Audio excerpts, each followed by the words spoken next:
If you're a healthcare leader, getting notice of a state complaint survey has to be one of the most stressful things you can go through. But what if you could take all that anxiety and just flip it, turn it into confidence? Well, that's exactly what we're going to do today.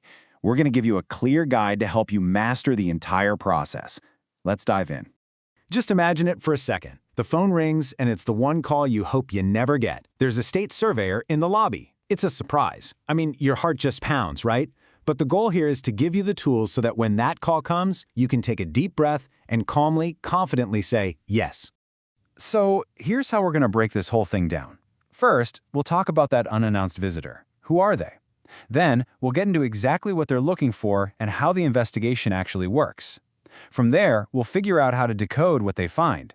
And, most importantly, we'll wrap up with a playbook, a real, proactive plan for mastering any survey that comes your way. All right, let's jump right in at the most stressful moment, that critical first encounter when this surveyor actually walks through your door. Okay, so who is this person, really? The one with the clipboard and a very serious mission? Well, this individual is from your state agency, and they are not there for a casual tour. They're on a mission to conduct a focused survey, which means it was triggered by a very specific complaint. They've got the authority to investigate right there on site or even off-site, to gather evidence and ultimately to decide if any enforcement action is necessary. So what kind of things actually bring them to your door in the first place? Honestly, understanding the most common complaints is probably the very first step to building a solid defense for your facility. You're going to see a pretty wide range here. I mean, it covers big picture things like patient safety and quality of care, but also gets down into the weeds with billing issues or staff behavior. But I want you to look closely at that last one, failure to follow protocols. Why? Because out of everything on this list, that's a vulnerability you have direct control over every single day. Okay, so the surveyor's in the building. You've got a hunch what they might be looking into, so what happens now? Let's break down how the investigation itself actually plays out. The first thing to know is this isn't some chaotic witch hunt. There's a method to it, a real flow. It almost always kicks off with a request for specific documents. After that, they'll dig into those records and start talking to your staff. And finally, they'll often want to see things with their own eyes through direct observation of patient care. So what kind of documents are we talking about?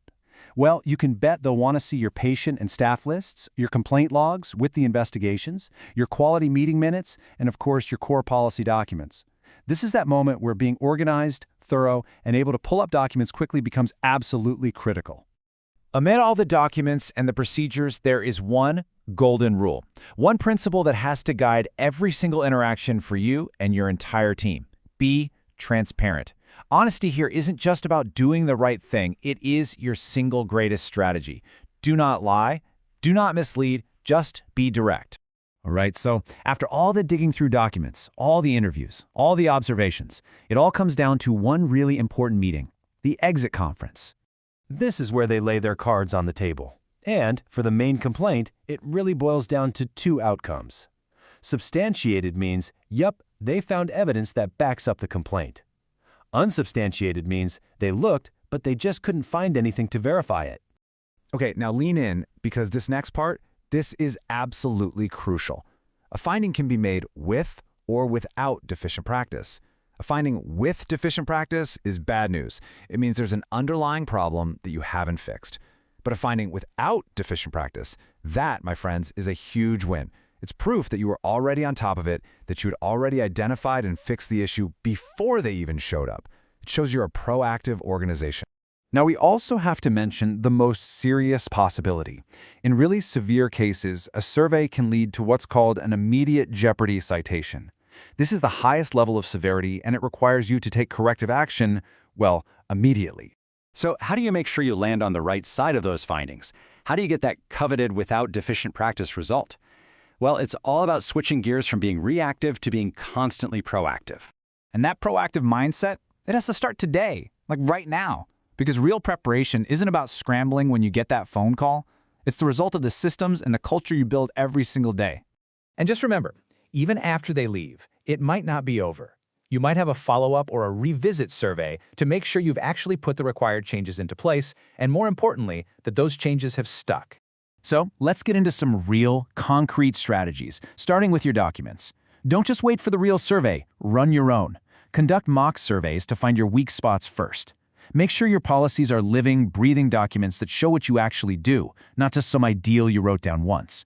And your complaint logs? They should tell a clear story for every single issue. Here's the problem, here's how we investigated, and here's how we fixed it. But of course, it's not all about paper. It's about your people and your process.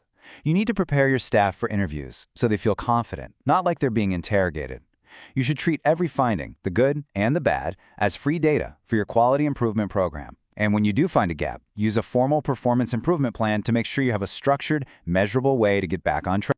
So, there you have it. We've walked through the whole journey from that first dreaded knock on the door all the way to the proactive strategies that lead to success. So I'm going to leave you with this question. Based on everything we just talked about, what is the one single thing you can do tomorrow to be more prepared?